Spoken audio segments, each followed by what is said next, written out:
Boa noite, pessoal. Estão todos me ouvindo? Como estamos aí de conexão? Joinha, positivo. O áudio tá bom. Pessoal do Facebook tá aí, pessoal do YouTube e pessoal do Instagram. Bom, pessoal, hoje vai ser uma live um pouquinho diferente, não vai ser uma live em formato de aula, tá? Então eu não vou compartilhar a minha tela aqui. Geralmente para quem está no YouTube e no Facebook eu faço um quadradinho aqui só com a minha cara e eu compartilho minha tela. Mas hoje, como sendo a última live do ano, eu resolvi fazer um negócio diferente, né? Eu resolvi falar um pouquinho sobre a minha história, por que que eu tô, né, onde eu tô, como que eu cheguei até aqui. Então eu vou começar contando para vocês um pouquinho sobre a minha história. Tá? Eu sou campineiro, né, natural da cidade de Campinas. Eu fiz faculdade de engenharia de produção lá no ano de 2006, né, em São Bernardo do Campo. Eu vou abrir para perguntas no final, Glauber. Eu vi que você fez uma pergunta aqui. No final eu vou abrir para a gente bater um papo aí, para a gente conversar um pouquinho, para saber o que cada um faz. Vocês vão entender um pouquinho melhor, né, da minha história, vocês vão entender um pouquinho melhor o que eu faço. Então lá em 2006 eu decidi fazer engenharia de produção lá em São Bernardo do Campo. Mas Alexandre, o que te levou a fazer isso, né? Na minha cabeça, a engenharia de produção é um mercado muito amplo, né? Ao mesmo tempo que você consegue se aprofundar em algumas determinadas áreas, que é mais voltado para gestão, né? A engenharia é mais voltada para gestão, diferente da engenharia elétrica, da engenharia mecânica, diferente de algumas outras engenharias. A engenharia de produção ela abrange todo esse campo de gestão, né? Administração, gestão de recursos, gestão de pessoas, gestão financeira, gestão de tempo, produtividade, né? Toda essa performance, toda essa parte de gestão. E eu resolvi que eu queria fazer esse curso porque eu achei que era um curso que ia ser bom lá na frente, poderia se tornar algo bem mais promissor lá no meu futuro, porque possivelmente eu ia procurar um emprego, né? E eu acredito que era uma área que poderia abranger mais setores. Então, eu fui para São Bernardo do Campo no ano de 2006 e eu tinha 18 anos. Até aí, tudo bem, né? Eu fiquei lá cursando a engenharia, foi muito legal. E aí, no ano de 2009, eu consegui o meu primeiro estágio. Eu consegui meu primeiro estágio na firma Papais, na empresa Papais, a indústria do cadeado, que ficava ali nas margens, que fica ali nas margens da rodovia Imigrantes. Então, eu fui trabalhar na Papais, indústria de cadeado, como estagiário de engenharia de produto. O que era engenharia de produto lá naquela época? Era uma parte da engenharia que era voltada ao desenvolvimento de novos produtos. Então a gente analisava mercado junto com vendas e junto com marketing. Quais eram as tendências de mercado, o que a engenharia poderia desenvolver para esse novo mercado. Então foi um período muito bom, conheci pessoas muito legais lá. Pena que eu não dei continuidade, porque logo eu precisei sair de lá, porque a fábrica da Papais foi para a Bahia. Eles transferiram todos os equipamentos, todas as máquinas lá para o polo industrial de Camaçari, se eu não me engano, na época. E aí o time foi se desintegrando e eu acabei que fui desligado da empresa nesse momento. A partir daí, me surgiu uma oportunidade em Campinas novamente. Então eu voltei para Campinas, isso foi no ano de 2010. E aí eu fui fazer um curso aqui, continuar a minha formação acadêmica aqui na faculdade Facamp.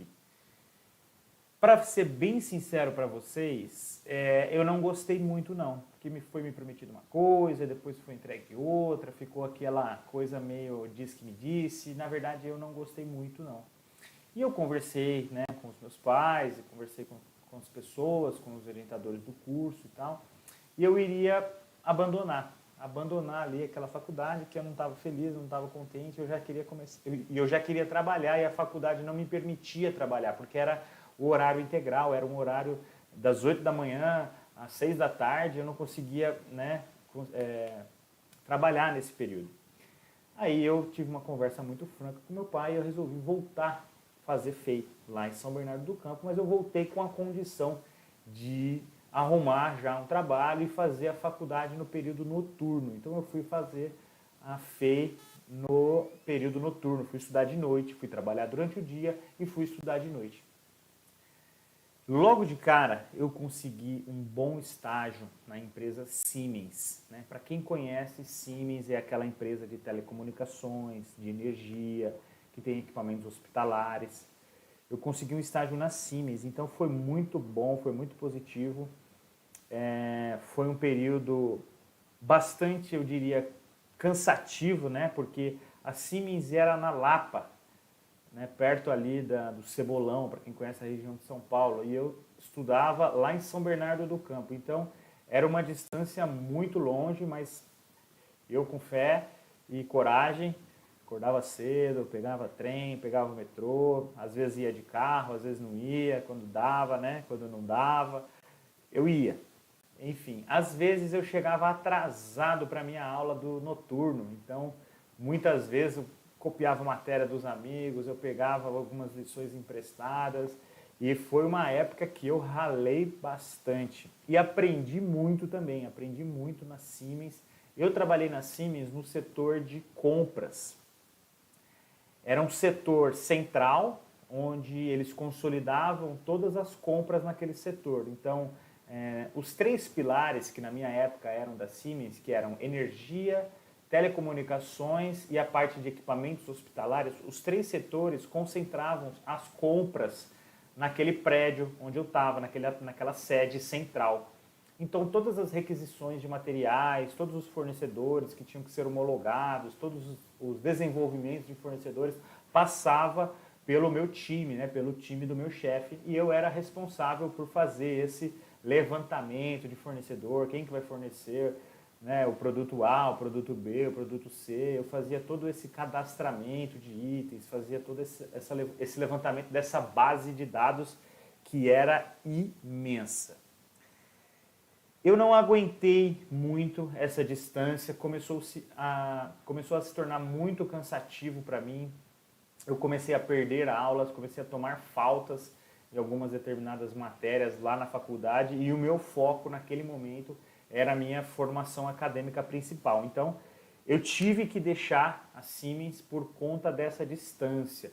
Para vocês terem uma ideia, eu saía lá da Lapa umas 4 horas da tarde, mais ou menos, 4h15, eu saía de lá. Eu tinha uma aula às 7 horas da noite. Eu tinha um tempo ali de tomar um lanche e tal, não sei o quê, e ir para lá, ou já tomar um lanche lá na faculdade, porque, né, eu tinha que comer alguma coisa nesse meio do caminho. Às vezes eu não chegava. Vocês estão entendendo? Eu saía 4 horas da tarde da Lapa, era 7 horas da noite, eu não tinha chegado em São Bernardo do Campo ainda. Então, às vezes eu chegava às 7h30, às vezes eu chegava às 8 horas, às vezes eu chegava às 7h40. E muitas vezes eu fui prejudicado, né? Então, eu tive que largar esse estágio aí na Siemens por conta dessa distância. Tornou-se muito desgastante para mim e eu não aguentei mais. E aí eu comecei a procurar um estágio mais próximo da onde era a minha faculdade. Foi aí que eu consegui um estágio na Faurecia. Né? Para quem não conhece, é uma multinacional francesa. Ela trabalha também em diversos setores, tá? mais voltado para o setor automotivo, né? Parte de interiores, todos aqueles acabamentos bonitos dos carros, plásticos, soft touch, toda aquela parte de interiores, a parte de exteriores, né? Para-choque, para-lama, parte de escapamentos, né, exaustores, toda a parte de emissões e a parte que eu trabalhei que era de bancos automotivos. Então era Faurecia Automotive Seating. Era uma multinacional francesa, muito boa empresa, excelente de ser trabalhada, gostei muito. Entrei lá como estagiário também para ajudar o diretor de vendas que tinha vindo também recente de uma outra companhia. Ajudei ele a estruturar todo o setor, né? Porque lá era dividido por várias contas, né? Então tinha a conta que atendia a Volkswagen, tinha a conta que atendia a Peugeot Citroën, tinha a conta que atendia a Fiat Chrysler, tinha a conta que atendia a GM. Então a gente fez um consolidado, eu junto com o diretor tive que ficar entrando em contato com os gerentes das contas. Imagine eu, logo estagiário, né, do diretor, tinha acabado de entrar, eu já tinha que fazer as tratativas com os gerentes das contas para colher os números deles. Foi uma tarefa muito difícil, porque esses gerentes, às vezes, eles não queriam dar, era muito difícil, né, ter o dado. Né? É muito difícil quando você está numa grande corporação, ter a informação é muito difícil, então você tem que ficar correndo atrás de um, correndo atrás do outro, você tem prazo, você tem que ficar enchendo o saco de um, você tem que ficar enchendo o saco do outro. Foi um período assim que eu aprendi muito, eu fiz grandes amizades lá, os gerentes das contas foram pessoas boníssimas comigo, me auxiliaram de cabo a rabo, fiz boas amizades dentro da empresa e consegui, junto com esse diretor, montar todo um plano de estratégia para ele tocar ali quando ele tinha esses números. A gente estabeleceu um cockpit, vamos dizer assim, que era um painel de controle de cada conta. Então, cada conta está entregando isso, está acontecendo aquilo, está com entrega X, está com faturamento Y. De cada conta a gente fez esse levantamento e entregava na mão do diretor e os gerentes conseguiam preencher isso daí automaticamente. Então toda quinzena, todo mês, ele tinha ali aquelas informações para ele poder tomar a decisão. A partir daí, eu tornei-me desnecessário para o diretor, porque eu tinha feito o meu trabalho e ele falou assim: olha, Alexandre, agora a gente não tem mais serviço para você aqui, mas estão precisando de alguém lá na conta da Volkswagen. Então eu fui realocado para trabalhar junto com o time de Volkswagen. E aí eu fui, e na época, né, o pessoal lá da Faurecia estava querendo conquistar o projeto do UP, do Volkswagen 120 UP, que era o nome do projeto, para bancos automotivos. Então a gente estava num processo de leilão, vamos dizer assim, né, porque a Volkswagen libera um novo projeto e várias empresas, né, homologadas já pela Volkswagen entram nesse processo para poder barganhar, né, para poder conquistar esse projeto. E a gente, felizmente, conseguiu esse projeto e aí foram longos períodos de trabalho, foram longas reuniões com a Volkswagen, foram longas reuniões com outros players do mercado de bancos automotivos também, porque a gente tinha que se conversar, porque o banco do motorista era um, o banco do passageiro era outro, e o banco traseiro eram outros fornecedores. Então a gente tinha que se conversar para fazer todo mundo dentro do mesmo padrão. Conquistamos o projeto do UP e tocamos adiante. O banco do motorista, até hoje, se eu não me engano, é fabricação Faurecia, eles são obrigados a fornecer por um determinado período de tempo e depois também um determinado período de...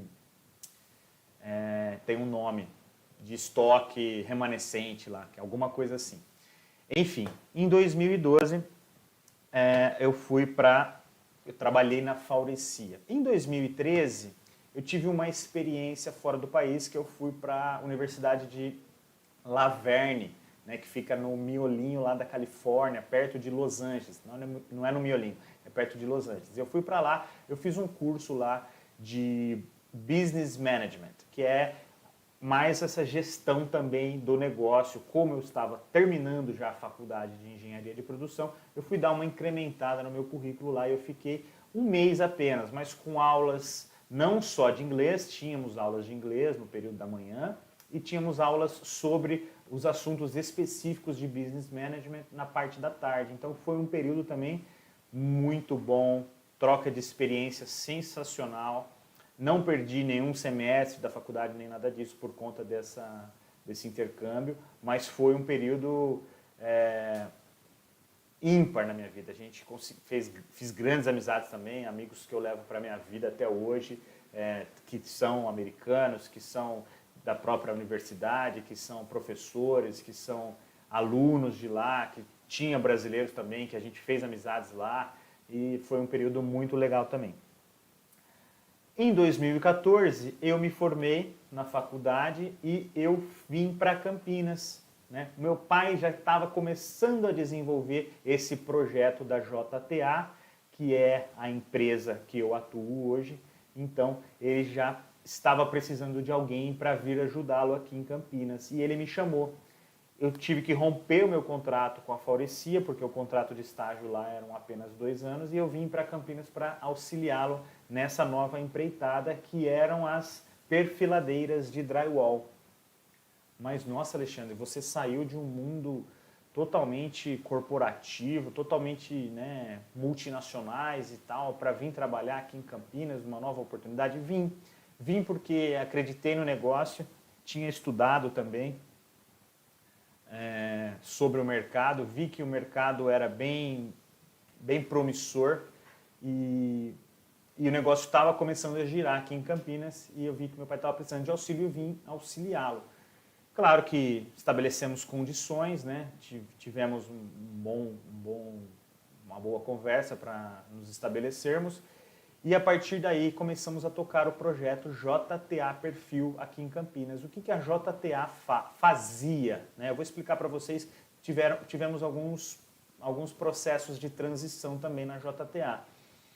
A JTA era essencialmente uma fábrica de perfil. O que é o perfil? Perfil, toda aquela parte estrutural que vai no forro de gesso, que vai na parede de gesso acartonado. O que é uma estrutura de um forro, Alexandre? É você fazer o perímetro do forro, né? Fazer a estrutura do perímetro do forro e fazer a estrutura do meio do forro. Então você faz toda a estrutura em aço, tá? A gente fazia esses perfis em aço galvanizado, alguns aços são pintados aqui, depois se vocês quiserem mais detalhes eu explico, e os instaladores parafusam as placas de gesso nesse forro, nessa estrutura. Na parede a mesma coisa, uma estrutura no chão, uma estrutura no teto, várias estruturas na transversal, e as placas são aparafusadas dos dois lados, formando um sanduíche. Você faz uma parede de gesso. Enfim, fabricávamos os perfis, toda essa estrutura metálica. Eu comecei a ver que os clientes também procuravam outros itens, como por exemplo as placas, como por exemplo os parafusos, como por exemplo no tratamento de juntas entre uma placa e outra, você precisava passar uma fita telada, que é uma fita telada de fibra de vidro, você precisava dar um acabamento em massa, né, uma massa específica para drywall. Eu comecei a perceber essa necessidade dos clientes e eu comecei a fazer algumas pequenas compras desses materiais. Desenvolvi os fornecedores, porque eu já tinha desenvolvido os fornecedores lá atrás, quando eu trabalhei na Cime, sabia como desenvolver. Achei os caras no Google, fiz contato, mandei e-mail, abri cadastro, abri e desenvolvi vários fornecedores de parafusos, de bucha, né, de espátulas, de fitas teladas, e fui começando a comprar esses materiais e fui oferecendo para os clientes começaram a gostar, começaram a ver que ali não saía só o perfil. Então a gente não só fabricava o perfil, mas a gente tinha ali todo, né, a gente fazia o conjunto da obra. O cliente ele ia de manhã cedo, carregava o carro dele inteiro e ele ia direto para a obra. Antigamente ele passava num lugar, carregava o perfil, passava em outro lugar, carregava a placa, passava em outro lugar, carregava o parafuso, porque em um só lugar não tinha tudo. Então eu vi essa demanda surgindo e eu comecei a incrementar os produtos dentro da JTA. Acontece que esses acessórios, que a gente chama assim, a gente chama hoje, que não é o carro-chefe, eles começaram a trazer um determinado volume de venda para a empresa e a gente começou a se atentar mais para esses números, porque os perfis, sim, são importantes, são fundamental para a estrutura do forro, mas na questão de venda, a gente começou a vender mais placas em termos de números, em termos de faturamento, mais placas, mais, né, acessórios como um todo, do que aquilo que a gente fabricava. E quando a gente fabricava, eu vou ser bem sincero aqui para vocês, é muito difícil quando você faz um determinado produto, você saber o real custo desse produto. Você tem um custo de ferramental que você estima, você tem um custo de óleo que você estima, você tem um custo de energia elétrica que você estima, você tem um custo de embalagem que a gente estima. Então, são custos, são pequenos custos que ficam embutidos dentro do material que a gente não sabe. É muito difícil saber com clareza, tem que ter um controle rigorosíssimo para você saber o real custo daquele produto. Tem o colaborador, tem a hora máquina, né? Tem tudo isso, tem o aluguel por área que você pode determinar daquele equipamento. Tem muita coisa envolvida quando o assunto é custo, quando você fabrica, quando você transforma o material. E isso começou a martelar na minha cabeça. Falei, nossa, eu não sei o real custo disso. Porque quando você compra uma coisa pronta, eu comprei essa folha de papel, custou R$1. Custou R$1 para estar aqui essa folha de papel. Eu vendo ela por R$2.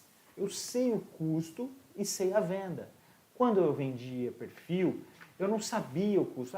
Custa mais ou menos R$4,50. Vamos vender por R$7? Vamos. Estou com uma margem de segurança? Tô com uma gordurinha? Tô com uma margem de lucro legal? Tô. Só que eu não sabia quanto efetivamente sobrava na minha mão. E isso começou a me perturbar um pouquinho. E eu comecei a perceber que eu comecei a cotar esses itens no mercado. Eu comecei a ver se valia a pena comprar esse perfil já pronto. E eu comecei a ver que o custo de fabricar era muito próximo de comprar pronto. Era pouca coisa mais cara. Mas eu falava assim, vai que eu não estou sabendo calcular o custo direito. Vai que me custa realmente isso. Vai que é um pouquinho mais caro mesmo. E aí eu comecei a fazer uma mescla. Eu comecei a comprar um pouco e comecei a fazer um pouco. Comecei a comprar um pouco, comecei a fazer um pouco. Comecei a fazer uma média do meu custo, comecei a fazer um custo médio.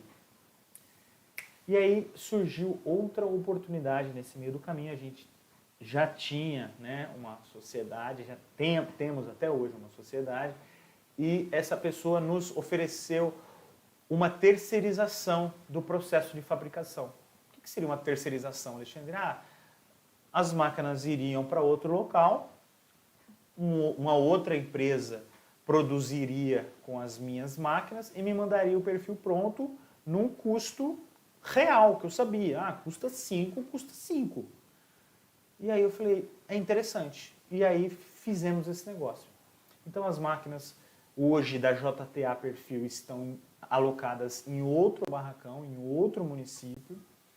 E o que chega para nós hoje na cidade de Campinas são somente os perfis prontos, são os perfis já fabricados pela JTA. Ainda assim, continuamos adquirindo do mercado, mas fazemos essa mescla com os produtos que são fabricados por terceiros.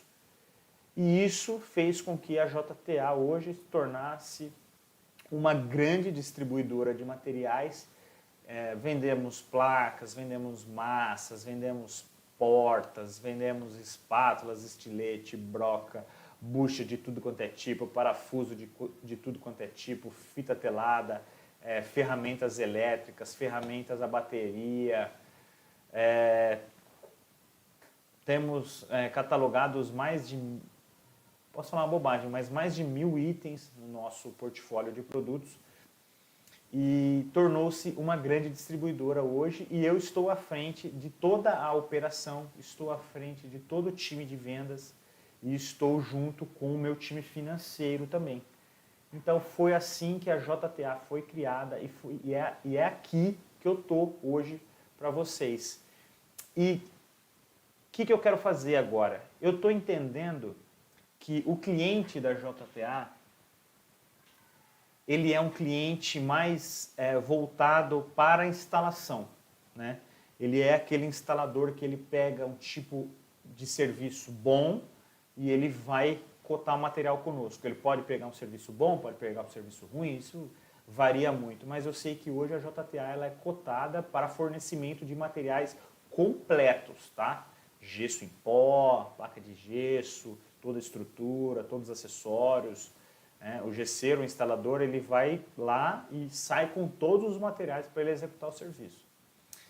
E eu percebo que esse instalador, muitas vezes, ele empresta um material para um colega, ele às vezes até, ele até vende algum material para um colega. E eu percebi que tem alguns que tem um pouquinho mais dessa cabeça empreendedora, eles conseguem comprar um pouquinho mais para deixar em casa, para se alguém precisar estar ali, sabe aquela coisa? Então eu vejo que se eu fornecer um pouquinho mais dessa gestão, né, dessa loja, essa gestão, dessa administração, dessa venda, desse empréstimo, dessa coisa que esses gesseiros, esses instaladores que conseguem atingir um nível um pouquinho maior de compra, eu acredito que eles conseguem montar uma loja, né, para muitas vezes pôr a esposa para trabalhar, ou pôr o filho para trabalhar, ou pôr o cunhado, primo, prima, ou pôr alguém para trabalhar que está precisando para cuidar dessa loja, né? Porque ele começa a perceber que, pô, ele ia comprar 300 perfis, 200 tabicas, e ele consegue comprar 500 perfis e 500 tabicas. Ele vai falar assim, mas se sobrar, eu uso, porque não vai sobrar, ele usa numa outra obra, ou ele usa em outro determinado local. Não vai estragar, não é um produto perecível, você entendeu? E aí ele percebe que ele consegue revender esses itens lá, porque ele já tem um salãozinho onde ele guarda as coisas dele, onde ele guarda as ferramentas dele, onde ele guarda as placas dele, ele tem um salãozinho comercial e às vezes ele começa até a comercializar esses itens. Só que ele está focado na instalação, porque o grande lance dele é a instalação. Então ele foca no que ele sabe fazer de melhor. Ele vai correr atrás dos clientes para vender essa instalação. Ele não vai correr atrás de cliente para vender material, porque vender material não é o forte dele até então. E aí ele começa a perceber que ele pode também vender e pode ter uma fonte de renda extra. É aí que eu quero chegar com vocês, que agora eu estou com um projeto pessoal para ajudar esses instaladores, essas empresas de gesso que não focar somente na venda da instalação, mas também focar na venda do material. Porque o que acontece muitas vezes, eles já conhecem os grandes fornecedores, eles já conhecem os grandes players e eles são de outras regiões.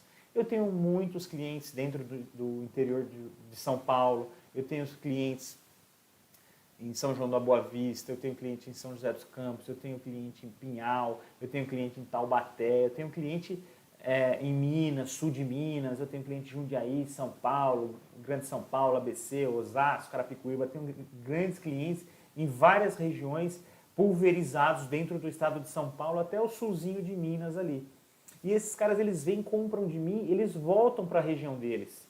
E eu tenho certeza que eles fazem alguma venda desses materiais. E eu acredito que essa solução de saber como montar, saber como vender, saber precificar aquele produto novo, né? Saber fazer essa gestão de caixa, porque muitas vezes eles têm dificuldade um pouquinho de fazer essa gestão de caixa.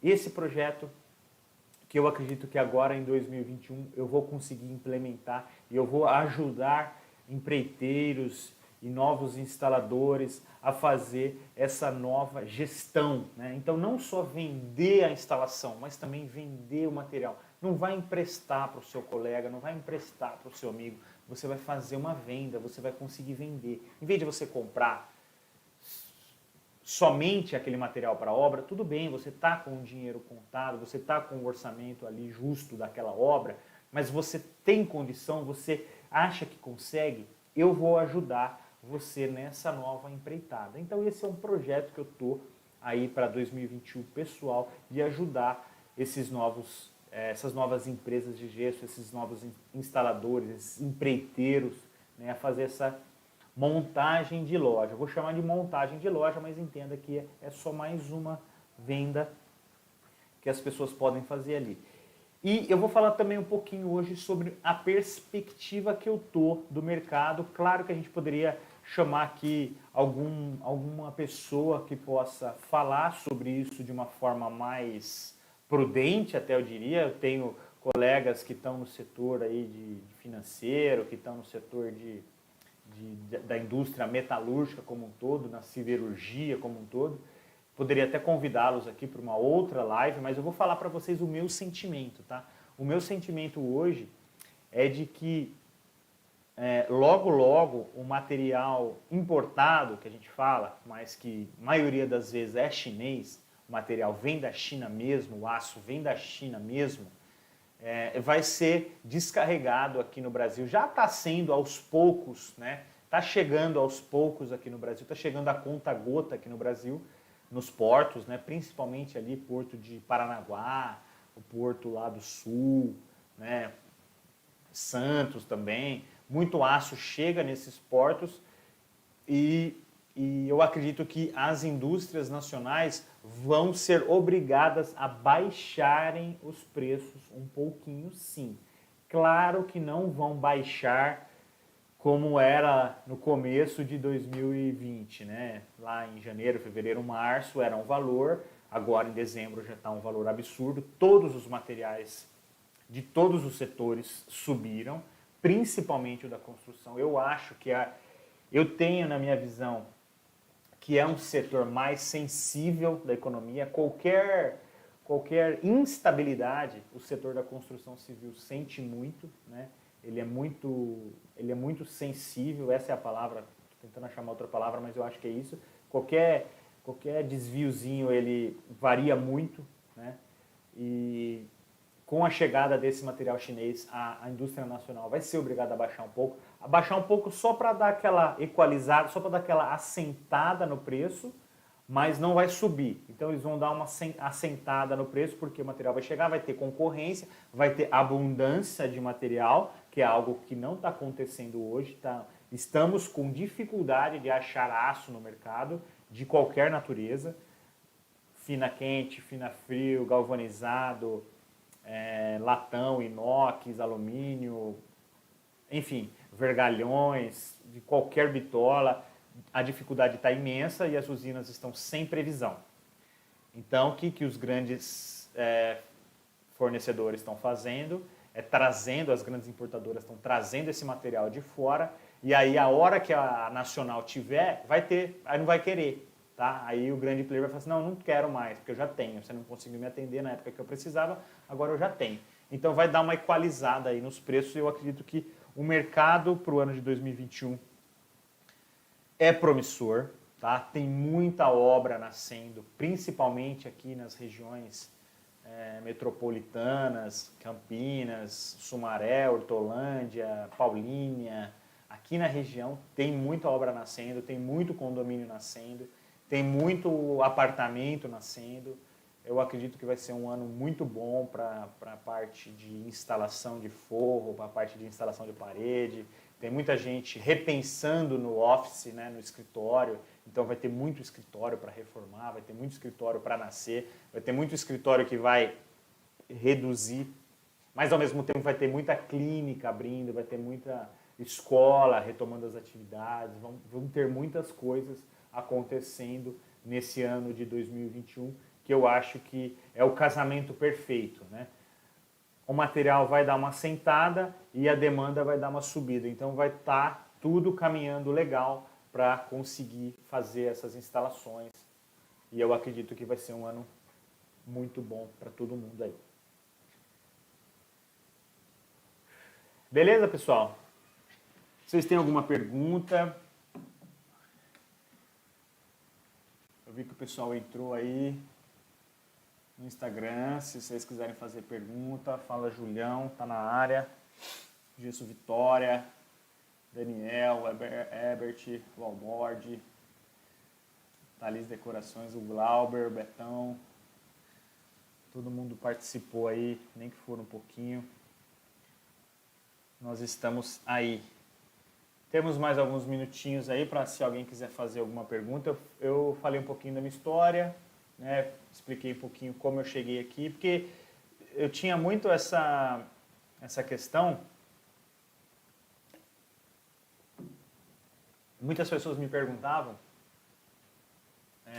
como que eu tinha chegado até aqui, porque eu vim de um mercado totalmente diferente, e eu contei um pouquinho. Fala, Julião, beleza? Eu contei um pouquinho como eu cheguei até aqui e por que eu acredito que outras pessoas também podem, entendeu? Não acredito que é um negócio que só um pode, né? Acartonado, você tem alguma informação? Placa de gesso de acartonado, eu acredito que não vai subir, não vai subir. Se for subir, vai subir muito pouco, porque não foi uma commodity, né? Não foi uma matéria-prima que sofreu determinado aumento, não foi uma matéria-prima que sofreu um reajuste muito significativo. Vai ter aquele reajustezinho, né, inflacionário ali, 3%, 4%, 5% no máximo daquele ano, vamos chamar assim, mas porque eles também já vinham reajustando, né? Eles reajustaram de julho para setembro, de julho para agosto, alguma coisa assim. Eles já reajustaram 6%, depois 6%, depois 6%. Subiu também 18% assim, em 3 meses, né, o acartonado.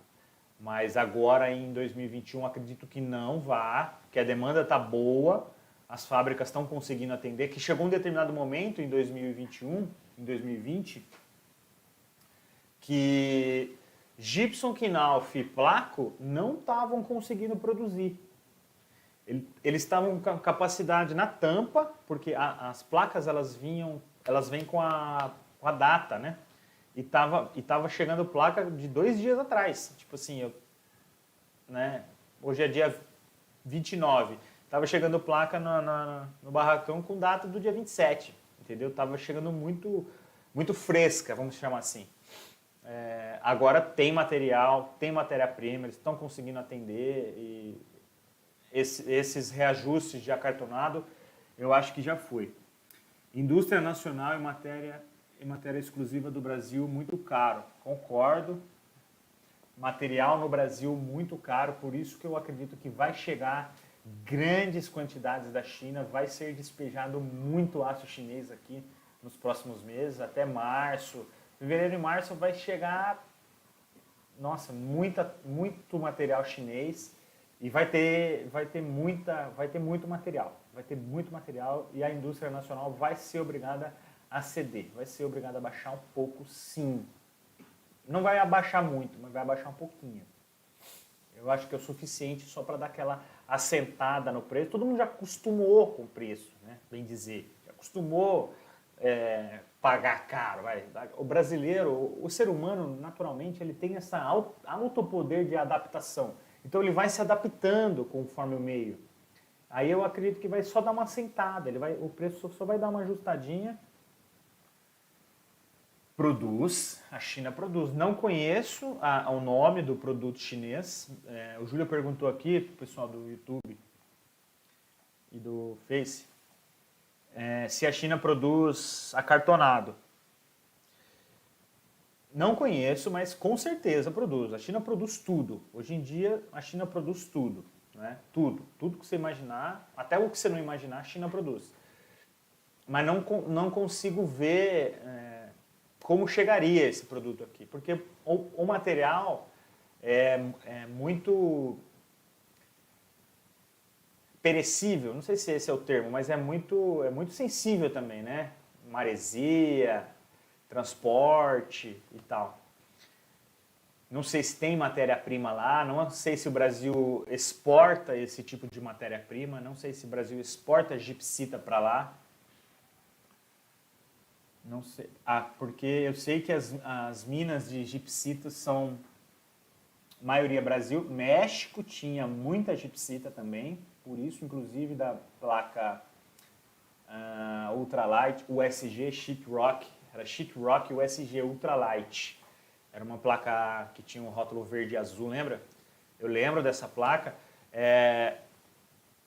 O pessoal de de Knauf, Placo e Gibson fez um lobby para essa placa mexicana não adentrar o Brasil.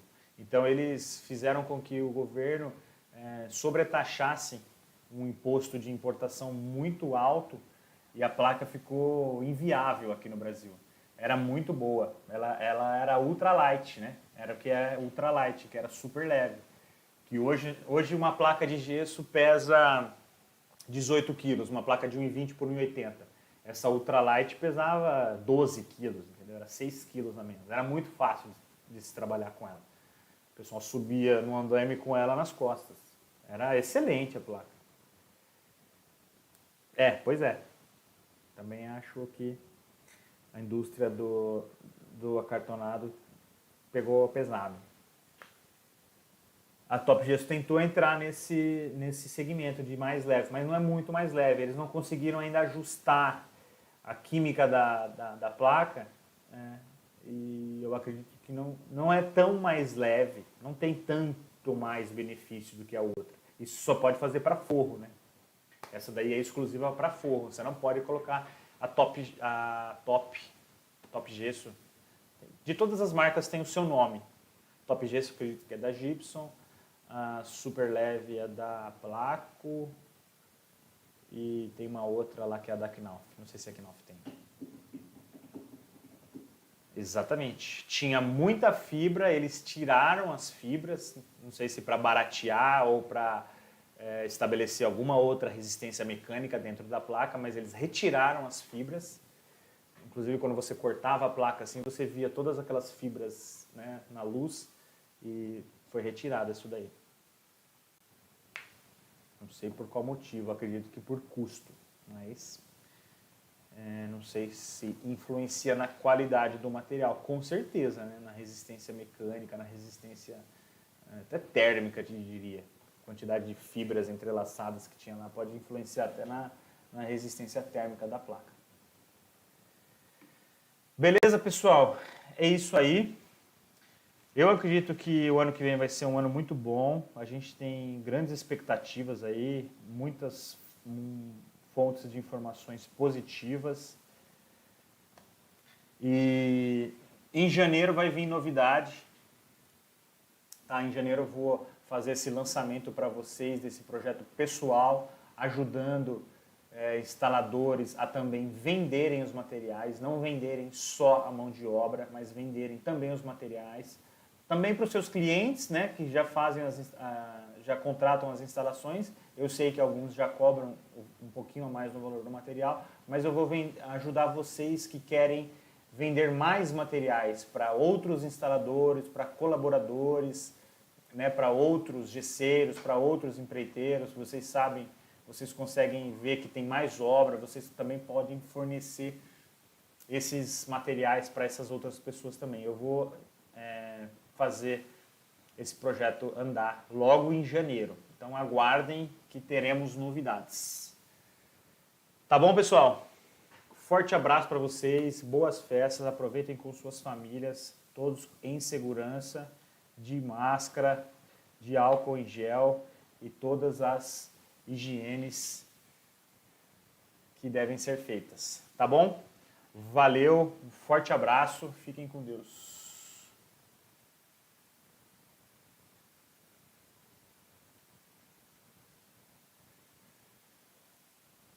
Tchau, obrigado.